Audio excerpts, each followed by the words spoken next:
Alright guys, so about a month ago, I did a video talking about things the Titanic movie got wrong. Well, now I'm going to talk about things that the movie got right, and I do have to warn everyone, I did take these things from an article, so honestly, I might not even agree with some of them, but I'm just going to go through them, react to them, kind of give my input and my narration on how I think the movie went, what were the things that they got right, things like that. The first one, and this is according to an article, elderly couple who pass away together in their bed were real. I'm not sure we can verify that they were actually in their bed like it's depicted in the movie where it's really dramatic, but yes, it is thought that the elderly couple, the wife, is offered a spot on the lifeboat because it's women and children only. She wants to stay with her husband. They're both very old. They've both been married for a while, and they go back to their room and they pass away. So that is, I guess, kind of true.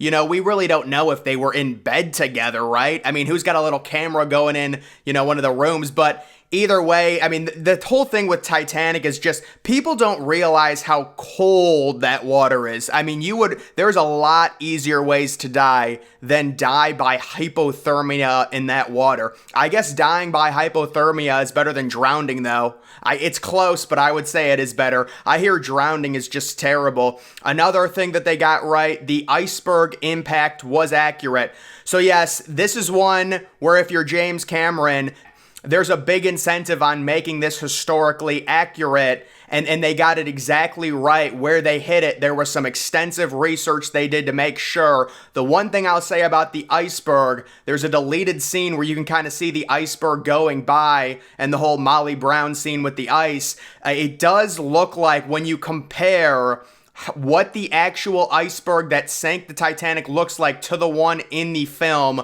the one in the film looks a lot taller and more imposing than the one in real life. Now, the story does get a little bit deeper because there's two different iceberg photos that are floating around. Some people think, one of the icebergs is the one that sunk it. Other people think the other one. Other people think the other one. There's a little internal debate, but either way, I would say that the iceberg in real life was shorter than the one in the movie, but yes, they did get the direct impact as accurate as humanly possible based on its location in the cargo hold in boiler room 6 immediately flooding. It's hard to tell exactly how the hole opened because the entire hole in that area that was impacted by the iceberg, it's under a massive amount of mud. So we're never going to be able to see that. Another thing that they got right, there actually was a Jay Dawson on board. Obviously, Jack Dawson, completely fictional character, but James Cameron, after making the script, found out that there was actually a real Jay Dawson who was on board the Titanic, and people flocked to his grave because they thought that's what the movie was based off of. Of course, it turns out James Cameron didn't even know there was a Jay Dawson and only found that out after making and casting the character. Another thing the movie got right, yes, it did split in two, but you can also say it was just super dramatic. But technically, yes, it did split. I was recently looking up different videos on the split, and I found one to where it was probably the most accurate. I mean, it's like a view from one of the lifeboats, and it's completely pitch black. Because think about it. They didn't even know from survivors if the ship actually broke in half. There were some people saying it did. Others were saying it didn't. That's how dark it was. So the movie, while the ship does split in half, the angle is way wrong.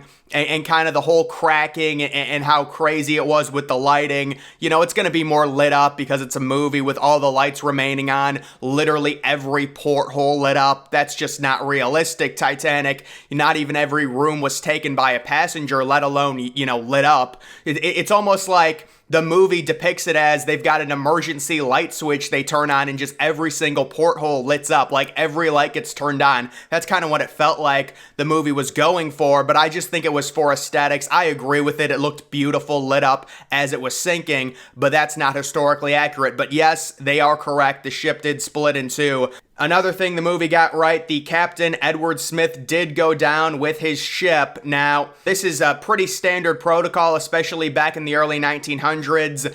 on a ship like Titanic, especially, they all knew they didn't have enough lifeboats. They all knew probably half the people are going to die. If you're the captain, you got to go down with it. So that was pretty standard operating procedure. How he died is really murky. You know, they depicted him with the wheel getting submerged underwater. That whole thing, I'm not sure that's really how that would work, because how is the door? Did anyone else have this kind of weird thing when they're watching that scene where he's going underwater? How does the door hold? And there's no leaks to it. It's just a normal door. It's not like a deadbolt or a lock or something. I don't know. It's just weird. But yes, he did die in a similar fashion, and he surrendered. He made no attempts to try and survive, because that was standard protocol for a captain back in the early 1900s, especially, with a catastrophic event like that where a lot of people are going to die. You would be seen as a huge coward. Izame was seen as a huge coward for getting on a lifeboat.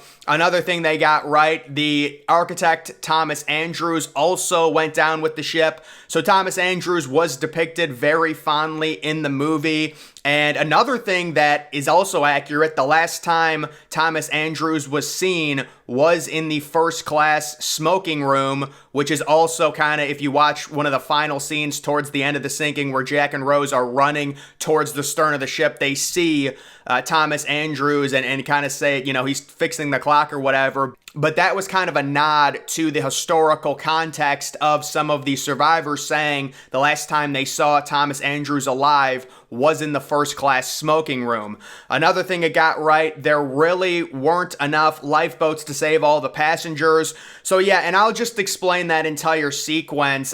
When it comes to right when they start loading people onto the lifeboats, a lot of the people just wanted to stay on the ship. That's why you saw so few people on the lifeboats early on in the sinking. It was thought, we're not going to go on little dinky lifeboats. It's very, very cold. The water's 30 degrees.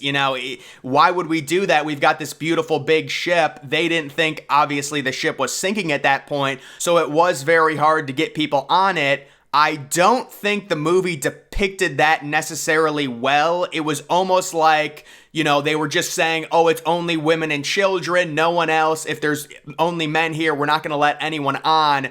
It was more of a thing to where no one wanted to get on the lifeboats, at least at the start. That's why so many of them had, less than full capacity. It was all first-class passengers mainly. I will say, this is a thing that the movie got wrong. It just depicted the entire idea of the third-class passengers being left. It's almost like, because the movie doesn't show the context of those gates and why they're up, it's almost like the viewer is left wondering if the Titanic crew purposefully put up those gates to block the third-class passengers from getting to a lifeboat, when really those gates were always up. They were to prevent disease, and they were also, because it's third class, they don't want the third-class people sneaking up to second or first class. That's why those gates were up.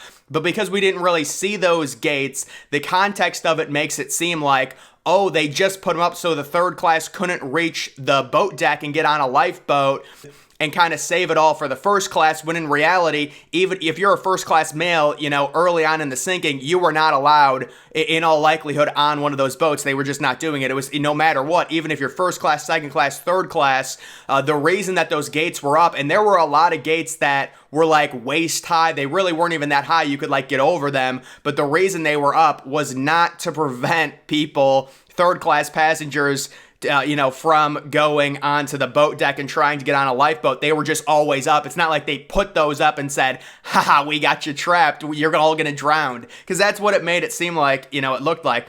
Another thing it got right, the Titanic band did play as the ship sank. It was not the very dramatic music that we saw in the movie, but that was kind of the idea back in the day. It says historians were almost certain that they played through the entire way, even into their eventual passing, but it's generally accepted that Cameron took liberties with the song choice. You don't say. But yeah, no, that's something that they kind of got from a real life event.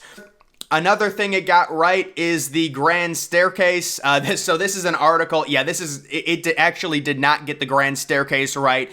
Number one, the grand staircase is actually in the movie slightly bigger. That was done because of cameras. They had to make it slightly bigger. And then another thing, the entire dome that was lit up with artificial light did not exist. There was a chandelier light in the center, but it didn't, look like it was glowing, looking like there was natural light at night. They thought it did at the time, and it does look beautiful, but that is not historically accurate. So while the grand staircase looks beautiful, it actually is slightly better than the original one. It's like they improved it by making it slightly bigger and also adding, fake artificial natural light to the dome on top.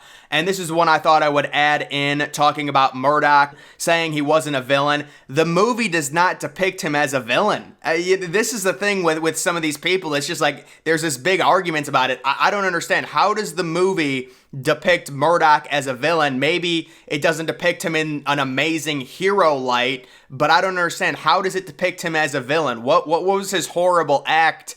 You've got Cal trying to bribe him. He doesn't accept it. I guess because they're saying, oh, he shoots someone at the end, but even that was like, it was a freak accident. I don't think people left the movie theater thinking this dude was a murderer or anything like that, and then he felt guilty because of it, So I don't really buy that personally. I didn't get the vibe that he was a villain at all, but that is just my opinion. But either way, those are just some things that the Titanic movie got right. Another thing I wanted to mention, it looks like if you compare the first class private Promenade deck, looks like they made it way big. So that would actually go under what they got wrong. But at least from the pictures, because they did actually photograph the real Titanic private Promenade deck because they didn't have it on the Olympics, so they wanted to photograph it to show it off.